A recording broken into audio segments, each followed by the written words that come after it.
Good afternoon, and thank you for joining us for KREM 2 News First at 4. I'm Mark Hanrahan. As you can see, our Whitney Ward is not in the studio tonight because she's at the historic Campbell House in Browns Edition. She is getting a behind-the-scenes look as crews prepare for the upcoming KREM Cares Christmas at the Mac tonight. It's a chance to celebrate Spokane's history, promote literacy, and eat those most amazing sugar cookies, all wrapped into one event. So we will be joining Whitney live coming up here shortly. In other news tonight, Moscow police as they continue searching for the suspect in the murder of 4 University of Idaho students. The community gathered in Post Falls today for a memorial service for Kaylee, Madison, Xana, and Ethan. KREM 2's Amanda Rowley shares more from that service. The families of Xana, Ethan, Kaylee, and Madison wanted the memorial service here in Post Falls to be a time that would bring closure to the community. During the service, family and friends shared their fondest memories of the 4 University of Idaho students and also how greatly they would be missed. The world is a darker place without them, but the light of their love and memories will always guide us all. Maddie has truly been a blessing in our lives. Watching her grow and mature into the amazing woman she become is truly priceless in our hearts.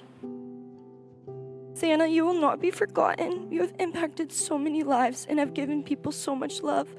I hope I can make you proud and try to leave an impact on this world and on people like you did. If you knew Ethan, he was never angry about anything. He would never get upset. You couldn't upset him ever. We're just heartbroken, and we know it's just going to take time for everybody to heal, if that's possible. I just pray that it is. Some family members who spoke today say they are praying for justice, but in the meantime, they say they are grateful for all the love and support they've received from the community. Reporting in Post Falls, Amanda Rowley, KREM 2 News. And as communities continue to honor the lives of Ethan, Xana, Maddie, and Kaylee, the 4 University of Idaho students who were murdered in their off-campus home last month, new details from Moscow police confirm there was a 6th person on the lease for that residence. We now know that person had moved out prior to the start of the school year and that investigators believe she was not in the house during the incident or involved in the murder. Up until now, we knew that Maddie, Kaylee, Xana, in addition to 2 other roommates, had been living there. Now, to be clear, Ethan Chapin, one of the victims, was not a resident of the household. Well, new today, after an hours-long manhunt, Spokane police arrested a man accused of killing a Providence nurse who was caring for a patient inside their West Spokane home. KREM 2's Kyle Simchuk is live on the scene tonight and is looking through newly released court documents. Kyle?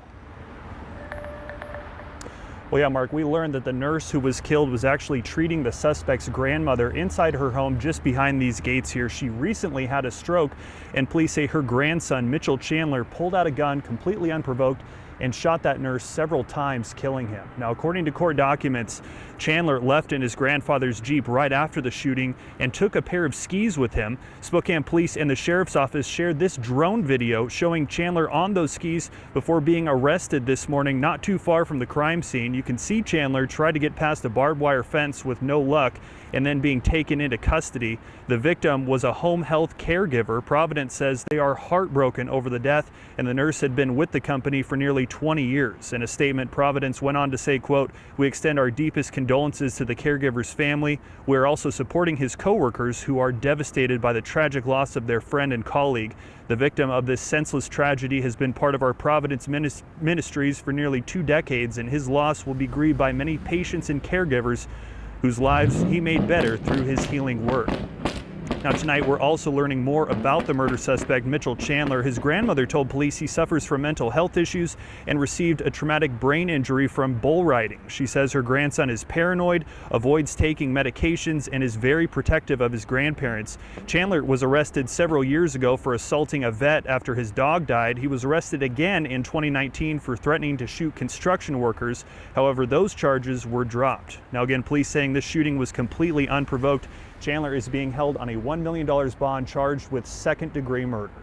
Live in West Spokane, Kyle Simchuk, KREM 2 News. All right, Kyle, thank you very much. In the meantime, let's take a quick break from the headlines to talk weather. We may have a break from the snow, but certainly not the cold temperatures.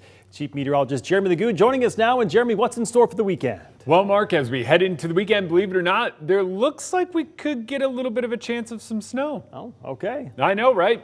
Forecast models now suggesting Sunday afternoon might give us a little bit of the white stuff. So let's talk the present, because the present is a present. Yeah, I'm getting all philosophical here. 22 degrees as the sun is officially down. Yep, it is now officially dark, but it doesn't look it yet because we're in that lovely twilight zone. And here you go, cold temps. We're in the 20s across much of the inland northwest. Boy, was it a cold morning. Some locations dropping down to near or even below zero this morning to start the day. Tomorrow morning, a little bit warmer, few degrees, but for some of us, it's going to be even colder. Temperatures down in the teens, pretty widespread across the region, but let's talk that chance for Sunday snow. Right now, nothing. And as our next little storm goes by, Seattle might get a little bit of something. This thing's pulling in some cold air from the north, and that's why we stay so cold. But then as it moves by to our south, believe it or not, this is that same storm that goes by earlier in the weekend. As it moves by to the south on Sunday, it could throw a little moisture that could make it far enough north that we might see a little bit of activity in the afternoon. And for me, hey, that's pretty awesome. So for all you skiers and riders out there, tomorrow, nice sunny skies. Sunday, that chance of snow in the afternoon. All right, Jeremy, thank you very much. We'll check back in with you later in the show. Right now, crews continue to work to clear the roads after Wednesday's snowstorm. The full city plow still underway, so take a look at this map. It shows you the status of your neighborhood. What's in green means it's complete. Blue means crews are currently working on it. Meanwhile, red means the roads will be plowed next. And purple, those are the arterial streets which crews are working on. If you would like a link to this plow map, just text us the word plow to 509-448-2000.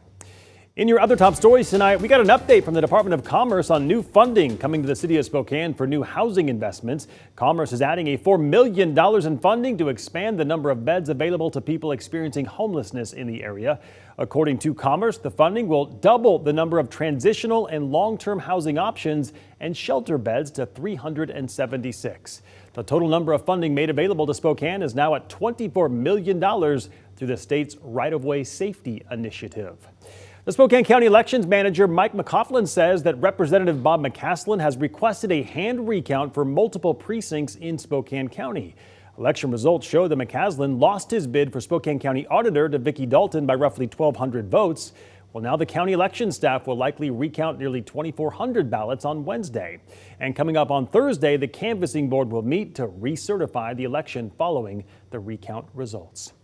Well, the national governing body for wrestling in the U.S., USA Wrestling, has selected Spokane as the host city for the USA Wrestling Women's National Championships for the next 3 years. The podium will serve as the venue for the national championships, which will include events in freestyle wrestling in 8 age divisions and will serve as the World Team Trials in women's freestyle in 4 of those age levels. The first national championship will start on April 14th of 2023 and wrap up on April 16th.